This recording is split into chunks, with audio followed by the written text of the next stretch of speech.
Navidad. Feliz Navidad. Prospero año y felicidad. I want to wish you. I want to wish you a Merry Christmas. I want to wish you a Merry Christmas. I want to wish you a Merry Christmas from the bottom of my heart. Cha-cha-cha. It is great to be here with you, Dr. Joy. Likewise. Christmas starts for me with this show. Oh, my God. We don't even have the tree up at my house yet. No. We've been so busy getting ready, and we're ready to go. But this puts me in the mood. It's so nice to see you here. Likewise, David Winker. Love to be with you. And I you know look so fabulous in that hat, man. I know Christmas has started a while ago for you. Yes, it did. We're here to talk about what's happening, what Friends of South Florida Music is doing to get ready to give back. So tell me, where are we at? Where are we at in the process? Well, it's Wednesday, and Monday begins the toy giveaway for 800 toys across our 12 schools. Now, remind me, last year, how many did we give? I think we gave 600, but we're up to 800. Plus a couple of families that really need our help this Christmas that we teach the children of those families. And so some really tragic stories, and they're in my classrooms. Friends of South Florida Music, just as a reminder, this year gives 1,800 children weekly 30-minute classrooms free of charge in underserved communities of South Florida. We're in 12 schools. We have a waiting list for And I hate to put you on the spot. Yes. Could we go through the 12 schools real quick? Sure. We have 2 schools in Florida City. We have, I'll just tell you the names of the schools. We have Arcola Lake Elementary, Bent Tree Elementary, Tropical Elementary, Pine Villa Elementary, and we have Kinder Kids 1, Kinder Kids 2, Kinder Kids 3, and we have Future Leaders of Tomorrow Academy, and we have, oh my goodness, David. I know I shouldn't have put you on the spot. I know I'm just rattling these all off.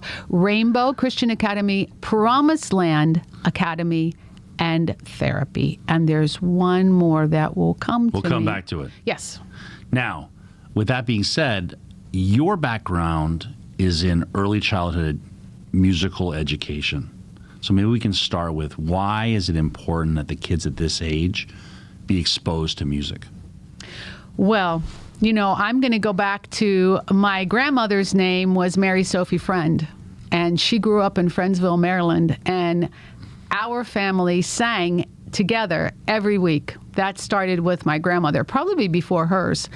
And so growing up for me, I was really enjoying the benefits of music before I was ever born, because we know that 24 weeks in utero, imagine that, 24 weeks, the baby's auditory processing system is fully functional. So I decided, I'm a Miami-Dade tenured teacher. I've taught, I don't know how many people. I've been all through Miami for 43 years. This is 44. That children should be able to have this experience, because music in the early years, birth on, it stimulates 5 to 6 of the developmental domains for children. And what better way to help our children than to give them music? Plus, it's fun. And we help to train the teachers on site about behavior modification, how to incorporate music, ways that it can change behavior in a room if they're having a bad day. And I just love what I do, because it's a get-to for me every single day. Well, I love it. And I got to tell you, I'm reading for a book club, for the Dave Lawrence book club. We're reading Anxious Generation about the kids and the screen time and what's happening with the kids, and kind of like the mental health of the next generation as a result of not growing up like we did, which was outside, feet in the dirt, playing with our friends, unstructured time, et cetera. And one of the things that they really emphasize is there's just critical points in childhood where things have to get learned.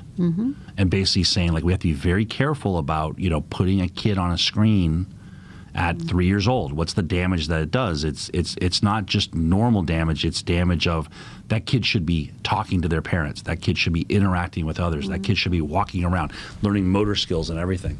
And I think that what's so important about what you're doing is just getting this music into these kids' head at that age. And, full disclosure, we're a beneficiary of this, right? My daughter came, and I remember, as a toddler, right? Correct. Singing, lifting up the blanket, exactly, the scarves with the eggs, and doing all that stuff, and seeing it, and seeing the kids interact, and just seeing all that poured into their brain. Mm-hmm. How did you start doing it? Where we were looking at the going from that to getting into the underserved schools. I go to places where they're never going to be able to afford or have this opportunity. And Friends of South Florida Music is the sole provider of this in Dade County. There really is no one else that does what we do with a researched curriculum in these 12 schools, starting with babies all the way up through. The majority of ours is through first grade, but we have a high percentage of enrolled students that are from second grade and higher because they're in special education units, or the Promised Land school that only services children with special needs, diverse learning styles. They're incredible. I don't know anybody else like them either, but we're so thrilled to partner with them because they would not be able to afford what we provide, the value for them on a weekly basis, and even during the summer. Do you know, I didn't understand this, but this summer I taught in one of our schools who was the host for summer school. And summer school, unfortunately, this year didn't have any arts education or PE for their summer school students. So when I got to that school on the first day, they said, "Oh, Dr. Joy, you're it. How many days are you coming?" I didn't understand, but I was so thankful to be able to be there because of champions like you, David. You are one of our champions, and you are a supporter, and you help us provide this to all of these children, in addition to providing it for your own daughter. I love that. And we're going to get into that, where I think what's so amazing about this toy drive is it gives our kids the opportunity absolutely to learn something by giving back. Right. That's the classic thing that we all learn as we get older. It's, what's as a dad, as a 55-year-old dad, what's the joy of Christmas? Giving gifts, not getting gifts. Exactly. And we learn that, and it's to see the kids do it. So tell us a little bit about the structure so let me back up though too. Is this the 6th annual toy drive? Seventh annual toy drive. Mm-hmm.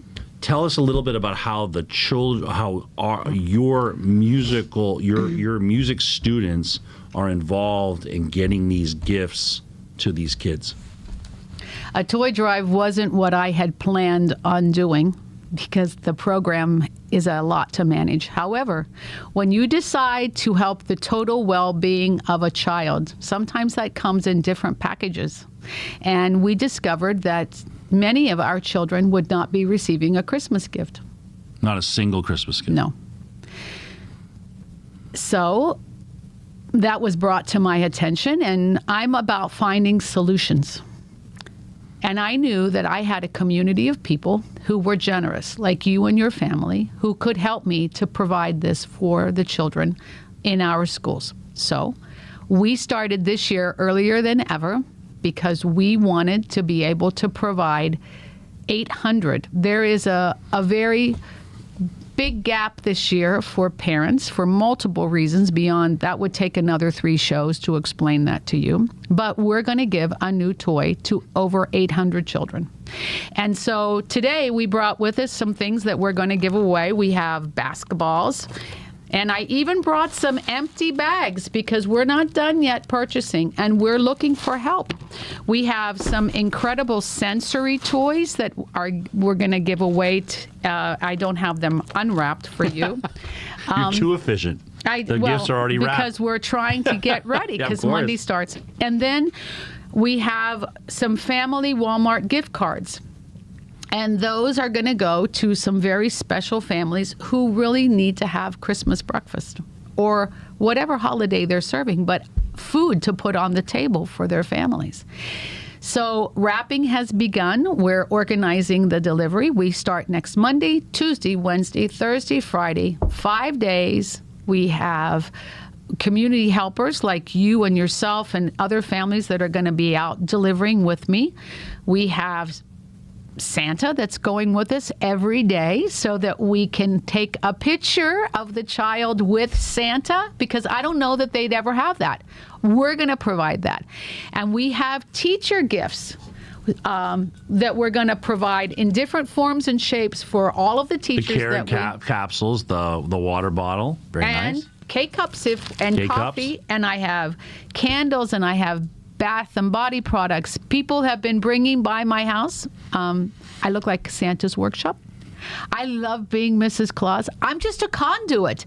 It comes in and I give it away. I don't know who else gets to do this stuff, but I do. I've seen it. Your house looks like a disaster. Your dining room table is always covered in. That's right. Processing of gifts. If you come to my house, there's a toy for you to wrap. And I've already started receiving cards. You know, this is just the coolest thing ever. When you walk into a classroom and you get a card like this from a 5th grader in a special education class that can barely write, but wants to give you something, and then they try to write, and then they get a writing grade for this. But I love all of this. And let me see this, because I got to tell you, this sums it up, how we all feel about you, Dr. Joy. I would say you're one of the treasures of Miami. But thank you for all that you do. And I love the notes as you are amazing. You are truly a special person. Love always, Eve's T. We love you, Dr. Joy. I agree with all of that. That is just absolutely wonderful. And just a testament to what you're doing and bringing this. And I think it's one of the things that I love about this is, years ago, when I was in law school, I did prison ministry stuff. We would go in to Stark, to Rayford and Stark, Florida, and these are guys serving life sentences. And I remember overhearing a conversation, and they were talking about who rings the bell? Salvation Army. Mm-hmm. And they were talking about Salvation Army, and they said a guy made a comment. He said the thing about the Salvation Army is they were giving gifts, or they bring something into the prison, and they said like it's a no strings attached, like it's not a performative thing. Like I didn't do anything to deserve this, and they gave it to me. And I remember it touching me to hear this person say that, like it meant something to him, that it wasn't like, oh, you'll get this reward if you do something. It's just somebody believing enough in you and saying like, you are worthy of this. I don't care, and giving you that gift. And I always think about these kids of this happening and getting that, and I think it's so important. Which also brings us to, again, the children that are taking these gifts in. You've got some really special kids that are going in. I know it's usually mothers. I think that maybe there's a dad involved, but the mothers and the daughters, then the kids are going into these schools, which is probably not schools that they would normally spend time in. True. And doing that. I know every year we kind of spotlight the efforts that they do to go in. Talk a little bit about who's doing that this year. Well, we have McKenna Turso, who hosted a wrapping party, and she's going to go with me on Monday with some friends and her family on the second school of the day, once she finishes what she needs to at school that day to go to Promised Land Christian Academy, or Promised Land Academy in Therapy. We also have Victoria Pinochet, who is she's a student at Ransom, just qualified for solo state and ensemble on piano. She and her mom are going to come on Friday, and they're all learning community service hours. Our head elfsters for the year are Mia Gonzalez and Adriano Zubero, who have worked side by side with me to plan and prepare and wrap gifts. And so they are the co-chairs of this event, and it's trying to help instill in these children philanthropy, but try to be able to help them to understand at an early age why it's important to give back. And there's nothing better than being able to be on site and see the faces of these children. Give the hugs. Get a gift. I love it when we can teach this in a very applicable way from the very beginning of time. William Lorenzo is going to go with me on Monday morning for his very first time and get to see what this is all about as you just learn who needs children. And you know what? I did this. I was a missionary for 6 years in the inner city of Miami. And it really, taking my children with me to those events, really decreased the I wants. No. And created more of, do we need this? Because when we went home, they would say, I don't really need whatever this is. Let's give it tomorrow to the next child. And it's so important because we are, many of us are extremely blessed. But where do you want, if you're thinking today and you're watching this about, I would like to volunteer, I would like to give, but I want to know where it's going. I would like to talk to you because I can show you, I can take you. Your donation is going back to these children. We have one family this year that I teach the aunt who is now taking care of a family of 5 boys that are her sister's children who will not have their mother with them this year because she passed away. I wrote a grant this week to get food card for her of $500 because I know that she is worthy of having that. She doesn't know. But we're going to go visit her and do a home visit specifically for her because that's what we can do because of people like you who are generous and who will give. And there are more people out there. I think they just have gotten busy or they don't know where it's going. But we provide. Well, let's talk about that because I want, like how people can help because I think it's we're here for the toy drive and we need help to fund that. True. And then also to keep and there's been a lot of government cuts lately. Yes. To keep your program going. This is just one feature of the overall program where we need to make people aware and get people out there to talk to help fund this musical education for our kids. And I always tell people, it's like, is there any more important investment that we can make than in these children, right? In the future of putting this in. Yes, a big shout out to our Mayor Daniela. I love, she came through for those of us that have grants with the Miami-Dade Department of Cultural Affairs and did what she could to help us not lose our funding after many of us lost our funding from the State Department of Cultural Affairs this year. So we have deficits that we are now, in addition to doing the programming, we're all out, many of us, trying to find the resources to combat the loss of funding. And that's not going to change for next year. That is something that we've all been told, become proactive. Seek people who can help you because arts education, along with many other things in our city, is at jeopardy. We're not the only thing. So I sit here today saying I'm talking to more people who can assist us, who can go on the website. I had someone last year after this program who said to me, well, when the toys are done, what do you do, Dr. Joy? Well, I start teaching again in my schools. Yeah. The first of the year. You show up, I was like, on January, 4th, and start teaching again. Or 4 of our schools don't close over the holidays. Yeah. They're open. So what are you doing? Well, I'm probably going to go teach a music class for the children who are going to be there starting at 7 a.m. and don't leave until 6 p.m.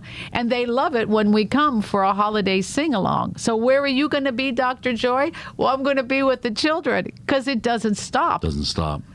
So let's talk directly. If someone's watching this and they say, that sounds like a great idea, I'd like to help out, how do they get involved?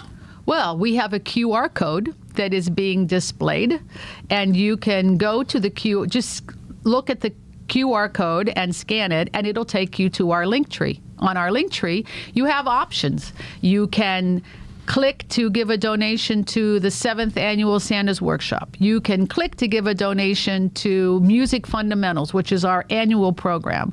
You can contact me, email, and we can have another conversation. Would you like to sponsor a tea at your house? Can I bake you a loaf of banana bread like I did the community newspaper staff this morning? I will bake you a loaf of banana bread. Let's have a cup of tea or coffee and talk. Can I share with you the stories? I have stories that happen every single week. And I would love to show you the pictures of my children. Why are they mine? Because I have been invested with them year after year, and I love them. And I would love to share a picture or a story. I love it. Well, thank you as usual, Dr. Joy, for bringing this energy, for investing in our future, investing in our children. I always thank you for everything you do for our children. I am fascinated by your reach, right? My initial interaction with you was as, having my daughter get a musical education. And for this opportunity to come, for you to recognize this and do this, thank you for doing it. Thank you for going the extra step. Please think about checking out the QR code. You've heard the story. This money is being put to critical use and getting and investing in our future. I always tell people, if you take out all the emotion about people getting a present on Christmas Day, at the end of the day, if you just look at this as purely utilitarian, getting this music education into these kids' heads, getting this, just equipping our future citizens, residents, workforce to be better people, to develop their brains, is something that is so worthy. And then to do it in this beautiful way with this positive energy. Thanks for all you do. You're very welcome. Thank you for allowing me to be here. Thumpity thump thump, thumpity thump thump. Look at David go. Thumpity thump thump, thumpity thump thump. Next Monday, we'll be traveling over the hills of the Turnpike and the I-95. We will go. And Mount Trashmore. Oh, we won't even get into that. We wish you a Merry Christmas. We wish you a Merry Christmas. We wish you a Merry Christmas and a Happy New Year. Thank you, Dr. Joy. Thank you, David. Thanks, everyone, for tuning in.